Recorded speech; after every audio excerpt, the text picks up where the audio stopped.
Oi, pessoal! Começando mais um Ferramentas da Consciência, aqui diretamente do Espaço Alcalino, né? Um programa que tem como objetivo principal fazer com que você adentre o conhecimento, porque é através do conhecimento que a gente vai transformando as nossas ações, vai transformando a nossa vida.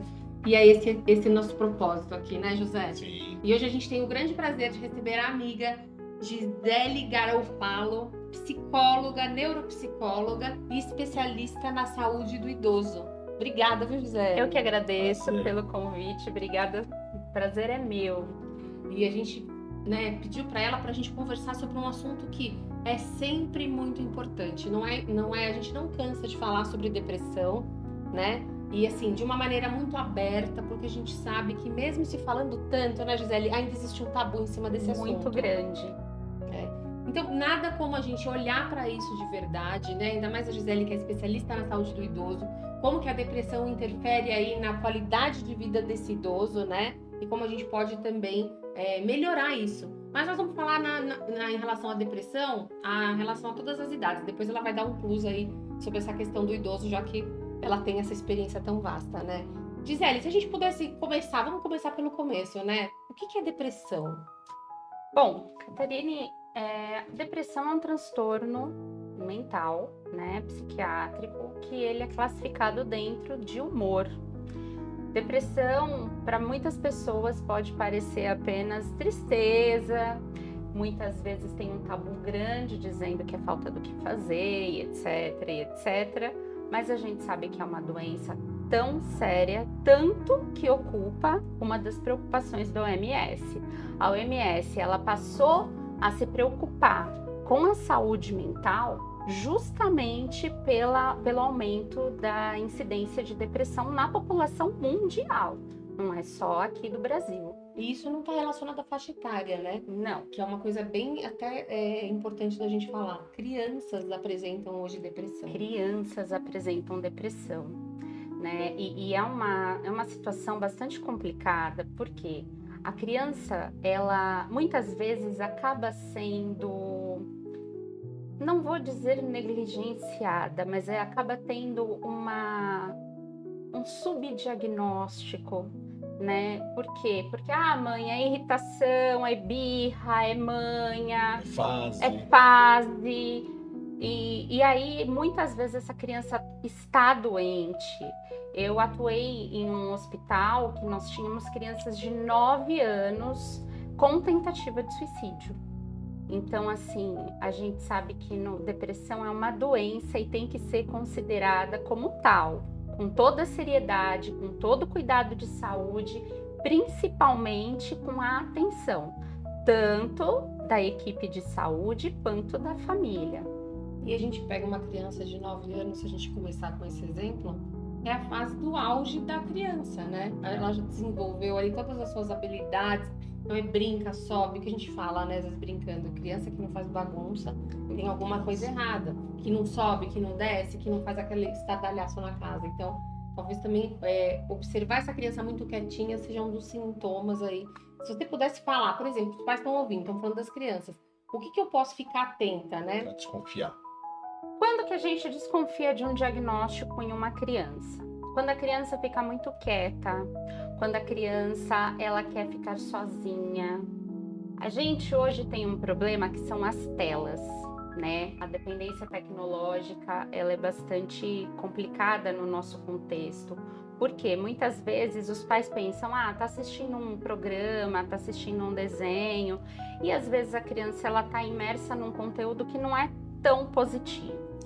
Então, se a criança começa a ficar de repente agressiva, agitada, né, ela começa a alterar o comportamento, desconfia porque assim, todo mundo tem o seu basal, Sim. Né? E quando isso começa a alterar, principalmente solidão, aquelas crianças que têm dificuldade de relacionamento dentro de um contexto social, na escola, entre os amigos, no condomínio, começa a desconfiar.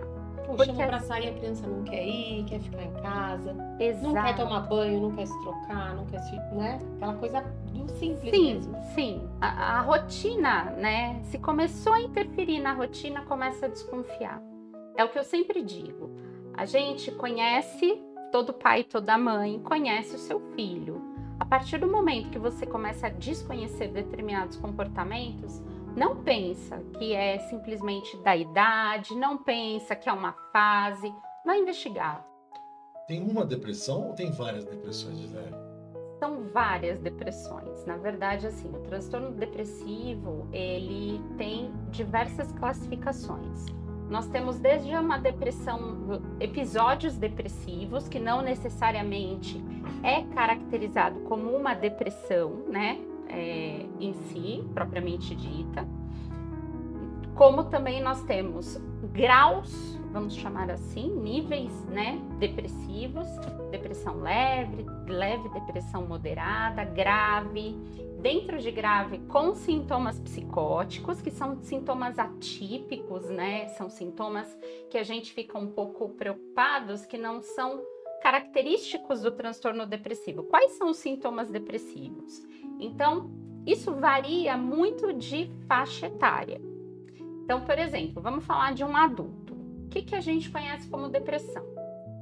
Episódio de choro fácil, tristeza, desmotivação, falta de interesse pelas coisas que gostava.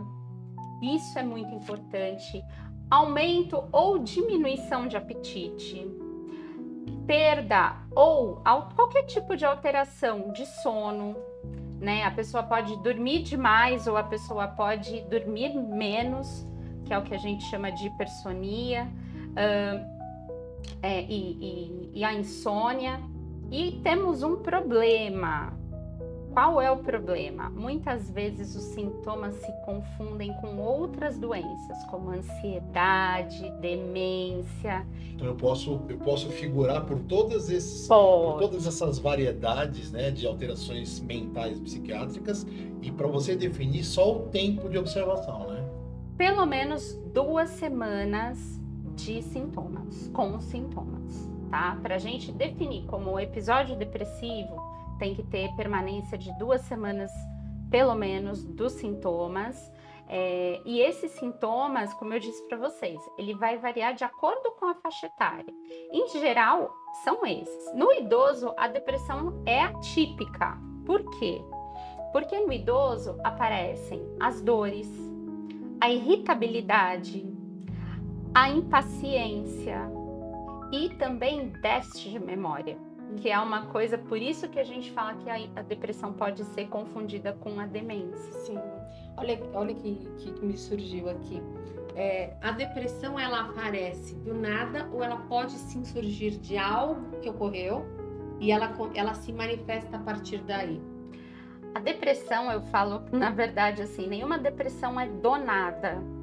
Ela é multifatorial. Então, a gente tem causas que são internas, né? Que são as questões que a gente está vivendo, os conflitos, as dificuldades, as frustrações, né? Muitas vezes, excesso de frustração acaba gerando... Consequência, né? Com uma frequência muito grande, acaba gerando e acaba desencadeando a depressão. A gente tem causas externas, né? Que é tudo que a gente está vivendo, todo o nosso contexto. Temos as nossas causas neurobiológicas, porque um desequilíbrio neuroquímico, né, da serotonina acaba muitas vezes levando a pessoa a apresentar os sintomas depressivos. E nós temos as psicogênicas. O que é isso? São justamente fatores genéticos.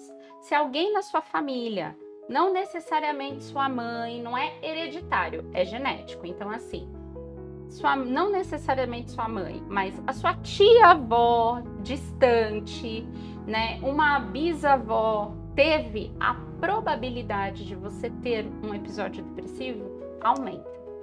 Então, isso é importante. Depressão nunca é do nada. E como lidar na terceira idade com aquele pai que fez tudo, que criou uma cópia dele e vê que nada deu certo? Pelo contrário, é alguém que nem o acompanha em consultas, não dá atenção e muitas vezes coloca até numa casa de repouso. Como esse idoso lida com isso? Ele lida muito mal, bastante, né? Porque é como a gente falou, de rejeição. Isso é uma rejeição. Então, muitas vezes, o que eu vejo, assim, socialmente, é que as pessoas, elas investem nos filhos esperando serem cuidados na velhice. E uma das coisas que eu sempre digo é, filho não é garantia de cuidado. Apesar de, pela lei, né, juridicamente, ser o responsável pelo cuidado da pessoa idosa, mas não é garantia. Por quê? Para cuidar, a gente muitas vezes acaba desconsiderando o quê? O outro mesmo. O vínculo. Então, se a pessoa não tem vínculo, não tem como ter cuidado. Ela pode cuidar da seguinte maneira: o que preconiza a legislação? Dignidade quanto a moradia, saúde, lazer, higiene, enfim. Porém, não significa que aquele idoso vai ser amado, vai ser querido, vai receber um afeto. Vai ser importante, vai ser considerado, né? E o que a gente tem que lembrar é que é o seguinte: grande parte das relações que a gente vê hoje em dia, elas são frutos do que foi construído lá no passado. Então, muitas vezes as pessoas, elas têm um olhar dizendo, nossa, mas que absurdo, aquela pessoa abandonada. Mas como é que foi o antes? Né? Porque as pessoas, as pessoas, elas tendem a santificar algumas pessoas em determinados momentos de vida. Numa doença incurável, numa situação de velhice. Então, uma coisa que eu sempre digo, gente, posso falar canalha? O canalha envelhece, né? Então a gente tem que estar preparado para isso. Não dá para simplesmente santificar e deixar que as pessoas sejam vistas como todas excelentes, boazinhas, fofinhas e queridas. E a gente falou aqui um pouquinho antes da gente entrar nesse encontro aqui com vocês sobre a finitude da vida, né? Como é que essa pessoa que está chegando ali na terceira idade encara, né, esse momento, porque a não habilidade em fazer algumas coisas, o não conseguir fazer sozinho, o depender de um cuidador, né, seja ele o filho ou seja um próprio cuidador. Como que isso interage com a pessoa em relação ao bem-estar, né? Porque a gente percebe que a depressão chega para muitas pessoas nesse momento. Na verdade, muitas pessoas, elas durante o processo de finitude, seja um luto por um ente querido, uma perda de um status, de algo que era extremamente significativo para ela, como de repente o próprio trabalho, né? Momento de aposentadoria, que a gente até estava conversando, acabam entrando num processo depressivo. Por quê? Porque não existe um preparo, né? Quem está preparado para perder? A sociedade valoriza o vencedor. Não valoriza? Só o vencedor. Segundo lugar não vale nada. Embora a gente agora tenha as medalhas de participação, né? A gente está vendo aí uma mudança nessa coisa de postos e primeiro, segundo, terceiro lugar. Mas nós somos criados para vencermos. Ninguém valoriza. Ah, perdeu, puxa, tenta de novo. Nossa, mas você perdeu de novo.